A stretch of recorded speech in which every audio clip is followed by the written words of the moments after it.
భారత మాజీ ప్రధాని పివి నరసింహారావుకి అత్యున్నత గౌరవం లభించింది. పివికి కేంద్ర ప్రభుత్వం భారతరత్న అవార్డును ప్రకటించింది. పివితో పాటు మరో మాజీ ప్రధాని చరణ్ సింగ్ను కూడా భారతరత్నకు ఎంపిక చేసింది. పివికి భారతరత్న ప్రకటించడంతో సర్వత్రా హర్షాతిరేకలు వ్యక్తమవుతున్నాయి. రాజకీయ, సామాజిక ప్రముఖులు కేంద్ర నిర్ణయాన్ని ప్రశంసిస్తున్నాయి. అయితే పివి నరసింహారావుని కేంద్రం భారతరత్నను ఎందుకు ప్రకటించింది? పివి మన దేశానికి చేసిన సేవలేంటి అనే విషయాలను ఒకసారి ఇప్పుడు చూద్దాం.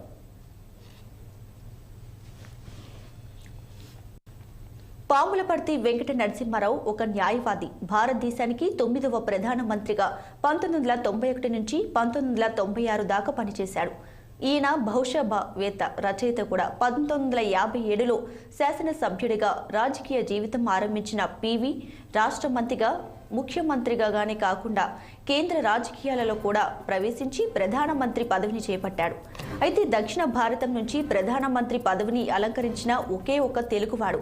తన పాలనలో భారత ఆర్థిక వ్యవస్థలో విప్లవాత్మకమైన సంస్కరణలకు బీజం వేసి కుంటుతున్న వ్యవస్థను తిరిగి పట్టాలెక్కించిన ఘనతను సొంతం చేసుకున్నాడు పివి.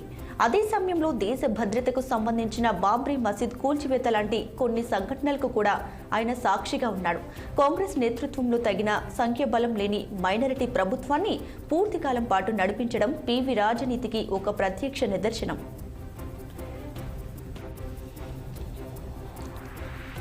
ఇక పివి పూర్తి పేరు పాములపర్తి వెంకట నరసింహారావు. 1921 జూన్ 28న వరంగల్ జిల్లా నర్సంపేట మండలంలోని లక్నపల్లి గ్రామంలో రుక్నాబాయి సీతారామారావు దంపతులకు జన్మించారు.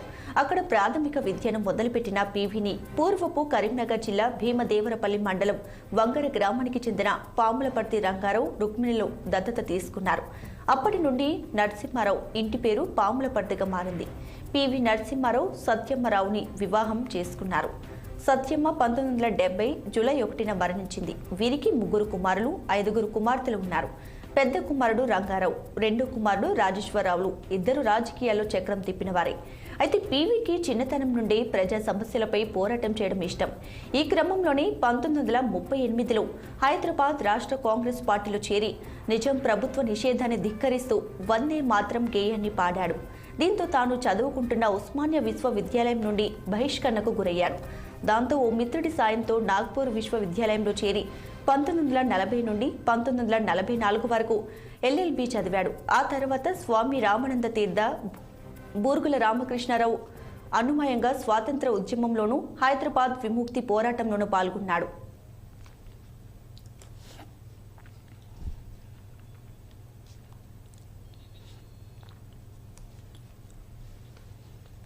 బూర్గుల శిష్యుడిగా కాంగ్రెస్ పార్టీలో చేరి అప్పటి యువ కాంగ్రెస్ నాయకులు మర్రి చెన్నారెడ్డి, శంకర్రావు చవాన్, వీరేంద్ర పార్టీలతో కలిసి పనిచేశాడు. 1951లో అఖిల భారత కాంగ్రెస్ కమిటీలో సభ్యుడిగా నియమించబడ్డాడు. నరసింహారావు తన రాజకీయ జీవితాన్ని జర్నలిస్టుగా ప్రారంభించి కాకతీయ పత్రిక నడిపాడు. ఆ పత్రికలో జయ అనే మారు పేరుతో ఎన్నో వ్యాసాలు రాశారు. పివికి దేశంలోని చాలా భాషల్లో పట్టుంది.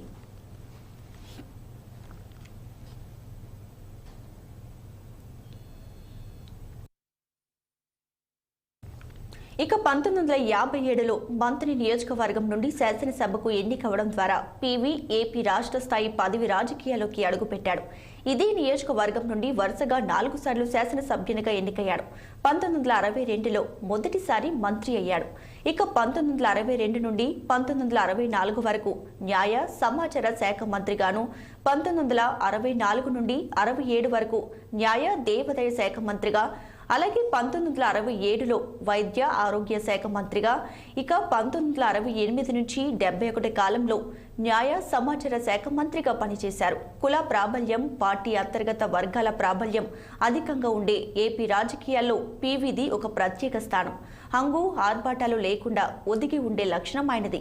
తనకంటూ ఒక వర్గం లేదు. బ్రాహ్మణ వర్గం నుండి వచ్చిన పివికి కులపరంగా బలమైన రాజకీయ వర్గం లేని కారణంగా పార్టీలో అత్యున్నత స్థాయిలో ఉన్న నేతలు ఆయన్ను అభిమానించేవారు కాదు. ఆయన రాష్ట్ర రాజకీయాల్లో అత్యున్నత స్థాయికి ఎదిగాడు. ముఖ్యమంత్రి పదవిని ఆశిస్తున్న ఉద్దండులెందరూ ఉండగా ఆ పదవి ఆయన్ని వరించింది.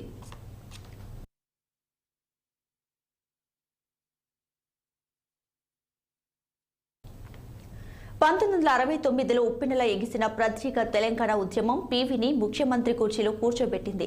ప్రత్యేక రాష్ట్రం ఉద్యమం కారణంగా తెలంగాణకు చెందిన ఓ నాయకుడిని సీఎంగా చేయాలని కాంగ్రెస్ పార్టీ భావించింది. ఈ నేపథ్యంలో వివాదాల జోలికి వెళ్లని నరసింహారావుని 1971 సెప్టెంబర్ 30న సీఎం కుర్చీలో కూర్చోబెట్టింది. అయితే ఆ ముచ్చట ఎక్కువ రోజులు నిలవలేదు. పీఠం ఎక్కగానే పార్టీలో అసమ్మతి తలెత్తింది. ఈ విషయమై అధిష్టానంతో చర్చించేందుకు ఢిల్లీ, హైదరాబాద్ల మధ్య తిరగడంతోటి సరిపోయింది. అయితే భూ సంస్కరణలను తీసుకురావాలన్నది పీవీ కళ. అయితే ఆ దిశగా చర్యలు తీసుకోవడంతో భూస్వామ్య వర్గాలు తిరగబడ్డాయి.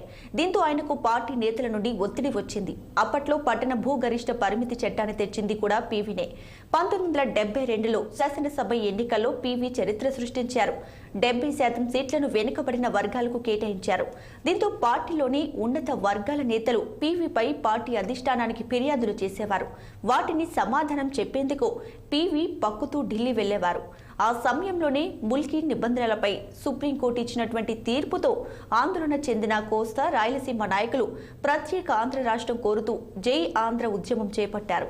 పీవీని తెలంగాణ నాయకుల పక్షపాతిగా ఆంధ్ర, రాయలసీమ నాయకులు ఆరోపించారు. ఇక ఉద్యమంలో భాగంగా ఆ ప్రాంత మంత్రులలో చాలా మంది రాజీనామా చేశారు.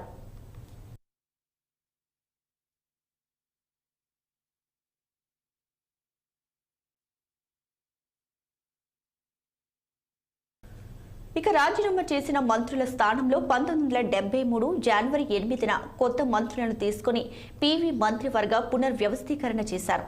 అయితే పార్టీ అధిష్టానం ఆలోచన పూర్తిగా భిన్నంగా ఉంది.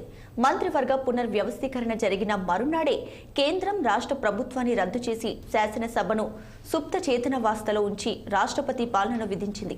ఆ విధంగా పీవీ ముఖ్యమంత్రి పదవిని విడిచిపెట్టాల్సి వచ్చింది. ఆ తర్వాత శాసనసభ సభ్యుడిగా 1977 వరకు కొనసాగిన పీవీని రాష్ట్ర రాజకీయాల్లో పూర్తిగా పక్కన పెట్టేశారు. అయితే ఆ తర్వాత జరిగిన కొన్ని పరిణామాల వల్ల పీవీ దేశ రాజకీయాల్లోకి అడుగు పెట్టాల్సి వచ్చింది. రాష్ట్రంలోని నేతలతో పీవీకి పొసగడం లేదని జాతీయ కార్యదర్శిగా నియమిస్తూ కాంగ్రెస్ అధిష్టానం నిర్ణయం తీసుకుంది. ఈ నేపథ్యంలో 1977లో మొదటిసారి పీవీ హన్మకొండ పార్లమెంట్ స్థానం నుండి లోక్సభకు ఎన్నికయ్యాడు. ఆ తర్వాత 1980లోనూ హన్మకొండ పార్లమెంట్ స్థానం నుంచి ఎన్నికయ్యారు. అయితే 1980లో రెండోసారి ఎంపీగా గెలిచిన తర్వాత పీవీకి కేంద్ర మంత్రిత్వ బాధ్యతలు అప్పగించింది కాంగ్రెస్. 1980 నుంచి 89 మధ్య కాలంలో కేంద్ర హోంశాఖ, విదేశీ వ్యవహారాల శాఖ, మానవ వనరుల అభివృద్ధి శాఖల బాధ్యతలను నిర్వర్తించారు.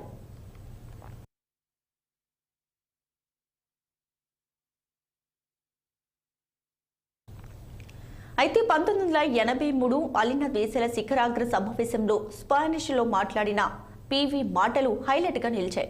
పీవీ ప్రసంగానికి వివిధ దేశాధినేతలు ఆశ్చర్యానికి గురయ్యారు.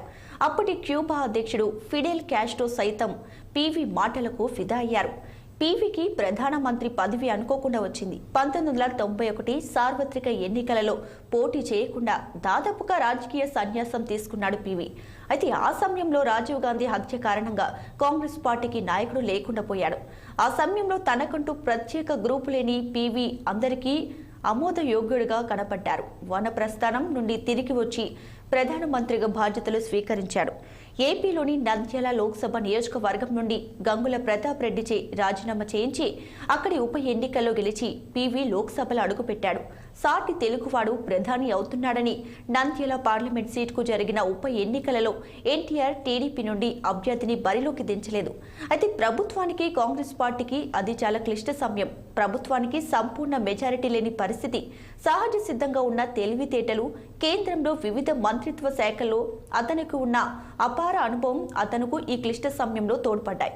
5 సంవత్సరాల పరిపాలన కాలాన్ని పూర్తి చేసుకున్న ప్రధాన మంత్రుల్లో నెహ్రూ, గాంధీ కుటుంబాల తర్వాత బయటి మొదటి వ్యక్తి పీవీనే. మైనారిటీ ప్రభుత్వానికి నేతృత్వం వహిస్తూ కూడా ఇది సాధించడం అతను రాజనీతికి, చాకచక్యానికి నిదర్శనం. అందుకే పీవీని అపర చాణక్యుడని అంటారు.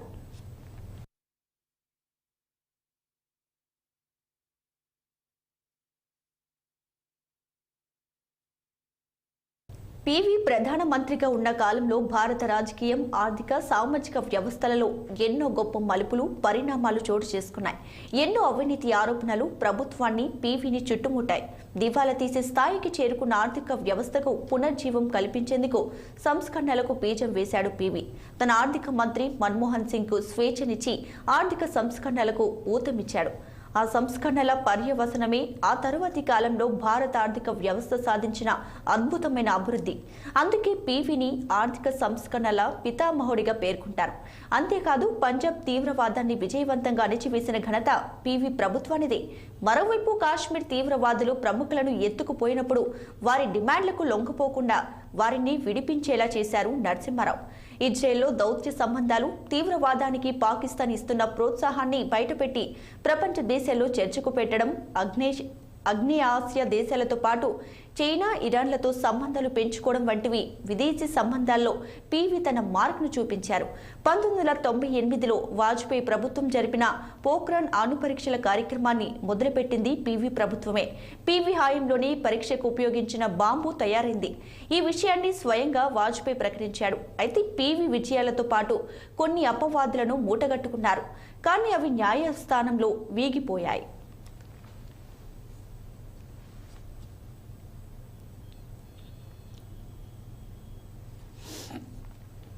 10కి పైగా నమోదైన ఆరోపణల కేసులో ఏ ఒక్కటి కూడా నిర్ధారణ కాలేదు. దాదాపు అన్ని కేసులను కోర్టులు కొట్టివేశాయి. కానీ వాటిని పరిష్కరించుకునే క్రమంలో ఆస్తులు అమ్ముకోవాల్సిన దుస్థితిని పివి భరించారు. పివి నరసింహారావు మంచి సాహిత్యవేత్త. రాజకీయాల్లో తీరిక లేకుండా ఉన్న పివి తన ఇతర వ్యాసంగాలను వదిలిపెట్టలేదు. తనకు ప్రియమైన సాహిత్య కృషి, కంప్యూటర్ ఉపయోగించడం వంటి పనులు చేస్తూనే ఉండేవాడు. కంప్యూటర్ని ఉపయోగించడంలో పివి ముందంజలో ఉండేవాడు. అతను చేసిన సాహిత్య కృషికి గుర్తింపుగా సాహిత్య అకాడమీ పురస్కారాన్ని కూడా అందుకున్నాడు. పివి రాసిన ఇన్సైడర్ అనే తన ఆత్మకథ పుస్తకం బాగా ప్రాచుర్యం పొందింది. ఈ పుస్తకం లోపలి మనిషిగా తెలుగులోకి అనువాదం అయింది. పివి బహుభాష కోవిదుడు. ఇంగ్లీష్, హిందీతో పాటు మొత్తం 17 భాషల్లో అనర్గళంగా మాట్లాడగలరు. అంతేకాదు, కోబాల్, బేసిక్, యూనిక్స్, ప్రోగ్రామింగ్ వంటి మెషిన్ భాషల్లో కూడా పివికి ప్రవేశం ఉంది. అయితే పివి తన ఆత్మకథలో 2వ భాగం రాయాలని అనుకున్నాడు. కానీ అది నెరవేరకుండానే 2004 డిసెంబర్ 23న కన్నుమూశారు. కానీ ఆయన చివరి దశల్లో సొంత పార్టీ నుండి చాలా అవమానాలు ఎదుర్కొన్నారు.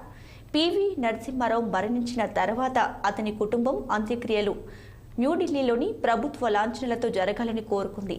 అంతకుముందు మరణించిన భారత మాజీ ప్రధానులందరి ప్రభుత్వ లాంఛనాలతో అంత్యక్రియలు న్యూఢిల్లీలో జరగడం, వారికి అక్కడ ఒక స్మృతి చిహ్నం ఏర్పాటు చేయడం సాధారణంగా జరిగేది. కానీ అప్పటి కాంగ్రెస్ అధ్యక్షురాలు, యూపీఏ సమన్వయకర్త సోనియా గాంధీకి ఇష్టం లేకపోవడంతో అప్పటి ఏపీ ముఖ్యమంత్రి వైఎస్ రాజశేఖర రెడ్డి పివి నరసింహారావు కుటుంబ సభ్యులను ఢిల్లీలో కాకుండా పివి అంత్యక్రియలు హైదరాబాద్లో జరగడానికి ఒప్పించారు. ఢిల్లీ నుంచి పివి నరసింహారావు భౌతిక కాయాన్ని హైదరాబాద్ తీసుకువచ్చే క్రమంలో కొద్దిసేపు కాంగ్రెస్ కార్యాలయంలో అభిమానుల సందర్శనార్థం ఉంచాలన్నా అనుమతించలేదు.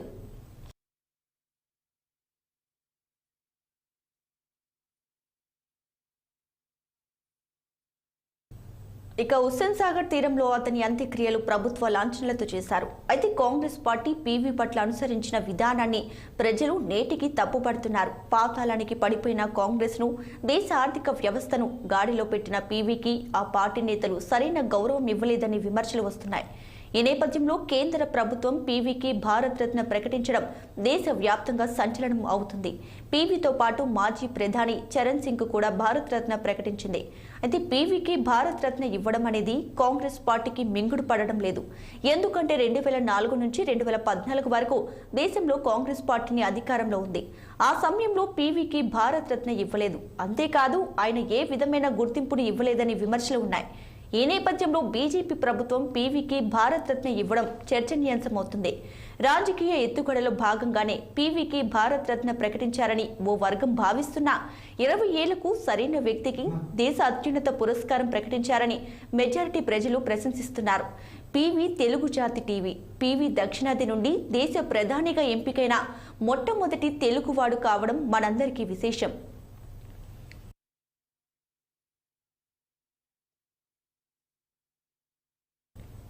తన చాణక్యంతో మైనారిటీ ప్రభుత్వాన్ని 5 ఏళ్లు నడిపించి పడిపోతున్న